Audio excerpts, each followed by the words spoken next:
ሰው መሆን በራሱ ፈተና ነው። ካልጎበዝሽ የምትወድቂበት። ሴት ስትሆኚ ደግሞ ይብሳል። ከመጎበዝ በላይ ጨካኝ መሆን አለብሽ። አንቺ ወደድሽም ጠላሽም ሁለት ፈተና አለብሽ፣ የሰውነትና የሴትነት። የሁለቱንም ፈተና አልፈሽ ከተገኘሽ ጀግኒት ነሽ።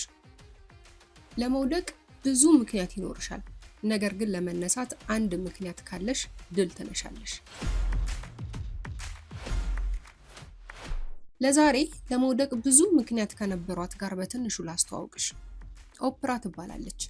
ከአያቷ ጋር ስትኖር አያቷ የቤት ሰራተኛ ስለነበሩ የሚያወርሷት የቤት ሰራተኝነትን እንደሆነና ወጥ መስራት ላይ እንድትጎብዝ ደጋግሞ ይነግሯት ነበር።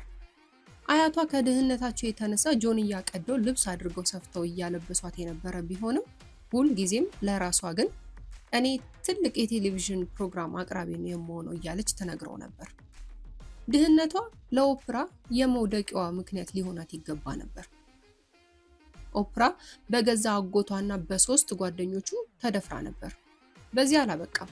ኦፕራ ከደፈራት ሰዎች መካከል ከየትኛው እንደሆነ ባታውቅም ከአንዱ ግን አርግዛ ነበር።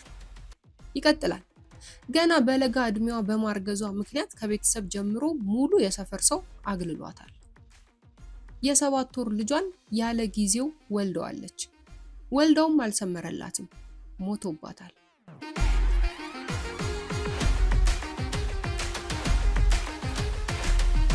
እነዚህንና ሌሎች እኛም ያልሰማናቸው ራሷም ያልተናገረቻቸው እኔም ያልገለጽኩላችሁ እጅግ ብዙ የመውደቂያ ምክንያቶች ቢኖሯትም አንድ ያለ መውደቅ ምክንያቷን ይዛ ተንገዳግዳ ቆማለች።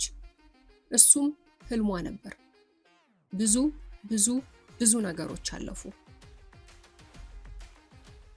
ኦፕራ በአንድ የቴሌቪዥን ጣቢያ ላይ ተቀጥራ መስራት ጀምራ እንደገና ደግሞ በጥቁርነቷ መተውባት እንደሷ ያለ አስቀያሚ ሰው ለእይታ መቅረብ እንደሌለበት እየነገሩ ያሸማቀቋት ነበር። ያ ሁሉ አልፎ አሁንም ቢሆን ውስጧ ያለ የመነሳት ፍላጎት እንስቷን ይኸው አሁን እጅግ ተጽዕኖ የፈጠረ የራሷ የቴሌቪዥን ሾው ኖሯት ራሷም የዓለማችን ተጽዕኖ ፈጣሪ ሴት ሆና ለብዙዎቻችን አራያ ሆናለች።